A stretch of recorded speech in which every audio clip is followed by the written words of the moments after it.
Hello everyone, কেমন আছো তোমরা? তো আমরা রোজ নামছে আরেকটি ব্লগে তোমাদের স্বাগত জানাই। তো আজকে হচ্ছে বুধবার।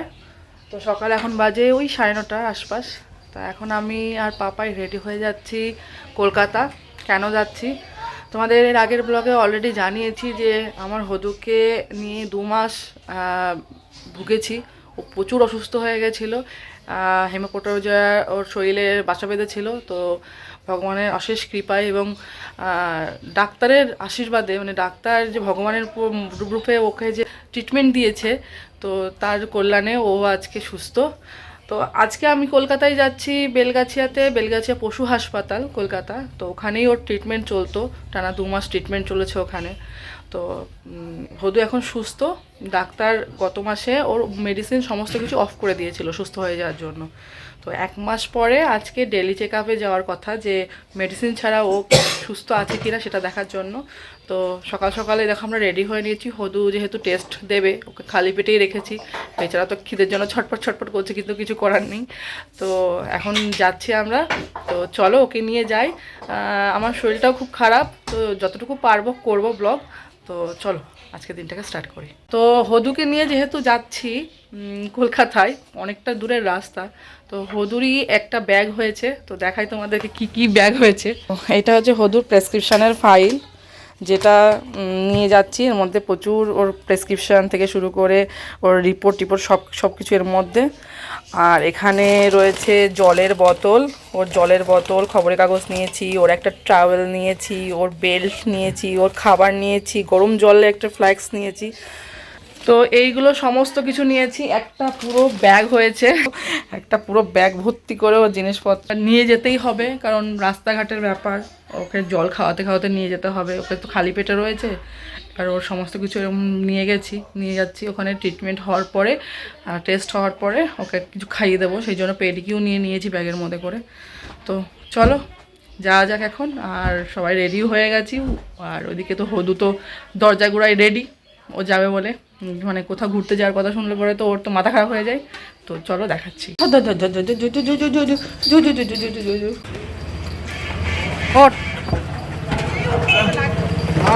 তুই ডাকো ওখানে এমনিতে উঠে পড়বে। করছে দেখো, দাও লাগিয়ে দাও।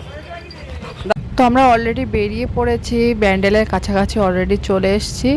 আর এদিকে আমাদের হদু সোনাকে তোমাদেরকে দেখাবো। ও এখন ঘুমাতে যাবে, আর আসার সময় ও প্রাকৃতিক দৃশ্য দেখতে আসবে, কারণ এখন প্রচুর রোদ। বাইরে তো জানলা কাজ খোলা যাবে না, এত রোদ, আর প্রচুর তাপ আসছে, গরম হাওয়া আসছে। তো ওকে তো এসির মধ্যে রাখা হয়েছে, সেই জন্য হচ্ছে ঘুমিয়ে যাওয়ার সময় যাবে, আর আসার সময় ও জেগে সব কিছু দেখতে আসবে। এই দেখো পেছনে ছুটে ওকে পুরো টান করে শুয়ে ও একটা পুরো পেছনের সিট জুড়ে যাচ্ছে। তো ওর কোনো প্রবলেম হয় না জার্নি করতে, এতবার জার্নি করেছে যে ওর একটা অভ্যাস হয়ে গেছে। তো ও এরকম নিজের মতন করে পেছনে শুয়ে যায় বা জানলার ধারে দেখতে যায়। এর আগে অনেক ভিডিওতেই তোমরা দেখেছো। তো অলরেডি আমরা কলকাতায় পৌঁছে গেছি। আজকে আমাদের বেরোতে একটু লেট হয়ে গেছে, জানি না কখন ডাক্তারের সিরিয়াল পাবো। তো বেচারা না খেয়ে রয়েছে, মাঝে মধ্যে গাড়ি দাঁড় করিয়ে ওকে জল খাওয়ানো হয়েছে। তো চলো এখন হসপিটালের ভেতরে ঢোকা যাক, কারণ হসপিটালের ভেতরে ঢুকে আউটডোর থেকে আবার ওকে টোকেন করাতে হবে। টোকেন করিয়ে সিরিয়াল অনুযায়ী ডাক্তার দেখবে। হচ্ছে ডক্টর PS জানা, অসম্ভব ভালো ডাক্তার। আমরা তো ভগবান বলে জানি, কারণ আমার হদুর যা অবস্থা হয়েছিল, উনি একমাত্র পুরো আমাদেরকে আশ্বাস দিয়ে হদুকে পুরো সুস্থ করে তুলেছে। তো এখন আমরা যাচ্ছি হসপিটালের ভেতরে। তো চলো। একদম প্রথমটাই রাখবে, প্রথমের দিকে রাখবে। এই যে একদম কাগজে কোনাটাই রাখবে। এই যে আমরা এখন টিকিট করে দাঁড়িয়ে রয়েছি, আর হদু অনেকটা রাস্তা এসছে বলে ওকে টয়লেট করাতে নিয়ে যাচ্ছে ওর পাপাই। ও টয়লেট করেনি অনেকক্ষণ সময়। তো আমাদের সিরিয়াল নাম্বার 86, কেবল 30 দেখছে, মানে অনেকটাই ওয়েট করতে হবে। এই যে আমাদের হদু, বাবা কই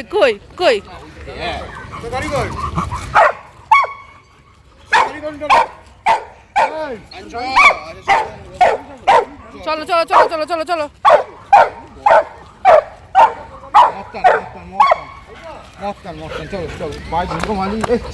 চলো এই এখানে বাঁধো, কিখানে বাঁধবো? আসো বাবা বাবা ওইখানে গিয়ে বস থাক। এই বদমাইশ করা, গাড়িতে ঢুকিয়ে দেবো কিন্তু, কেউ বলে দিচ্ছি। টুন্টু গাড়িটা ঠিক করে নি, দাঁড়াও। তো ডাক্তারবাবু অলরেডি চলে এসেছেন এবং অনেক পেশেন্ট দেখা শুরু করে দিয়েছেন। আমরা ওয়েট করছি, আমার মতন অনেক পেট প্যারেন্টসও এখানে ওয়েট করছে। টুকি টুক কে রে, কে কে কে কে কে এটা? না না নামতে হবে না, নামতে হবে না। তো সব রকম পশুর চিকিৎসা এখানে হয়, তো সবাই এখানে দাঁড়িয়ে রয়েছে। আর ছোটো ছোটো কত সুন্দর সুন্দর সব পাপিগুলো সব এসছে চিকিৎসার জন্য। সঞ্জু তোজো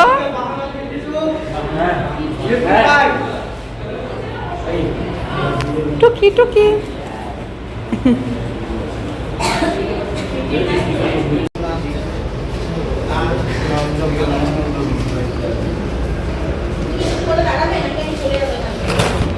তো হ্যাঁ, অনেকক্ষণ ওয়েট করার পরে আমরা বিকেলবেলা গিয়ে আমাদের হোদলাকে ডাক্তার দেখাতে পেরেছি। হ্যাঁ, অনেকক্ষণ ওয়েট করতে হয়েছে, বেচারা অনেকক্ষণ না খেয়েছিল।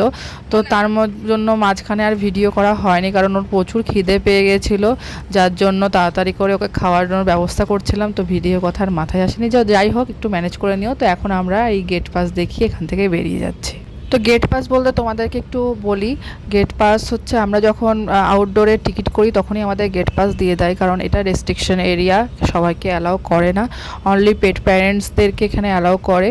তো যখন আমরা এখান থেকে বের হব, তো আমরা কী জন্য এসেছি সে সঠিক রিজন আমাদেরকে দেখাতে হবে, তো তার জন্য এই গেট পাস আমাদেরকে দিতে হয়। হলো না না বলছে আবার ঢুকবেন।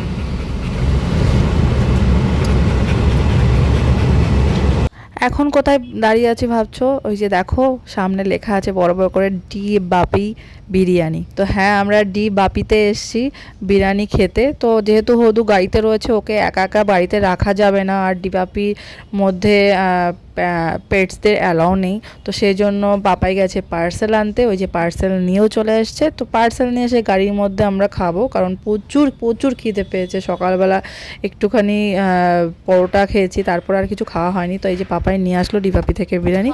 তো এখন আমরা খাওয়া দাওয়া করে বাড়ির পথে রওনা দেবো। আর এই যে আমাদের পেছনে ঘোড়া অলরেডি দাঁড়িয়ে পড়েছে, তার প্রাকৃতিক সৌন্দর্য দেখতে দেখতে সে বাড়ি যাবে বলে। আসার সময় পেটে খিদে ছিল বলে শুয়ে শুয়ে ঘুমোতে ঘুমোতে এসছে, আর যাওয়ার সময় এখন চারিদিকে দেখতে দেখতে যাবে, দাঁড়াবে, কোনো সময় বসবে, কখনো এই জানলা সেই জানলা করে এই যে দেখতে দেখতে এখন যাবে বাড়ি। তাহলে চলুন ভিডিওটাও আজকে এখানেই শেষ করি। ভিডিওটা ভালো লাগলে অবশ্যই like comment share and subscribe করে দেবেন। দেখা হবে নতুন ব্লগে। হ্যাঁ, সামনেই হোলি, আর একদিন পরেই হোলি উৎসব শুরু হয়ে যাচ্ছে। তো হোলির ব্লগ অবশ্যই আসবে, তো দেখতে থাকুন।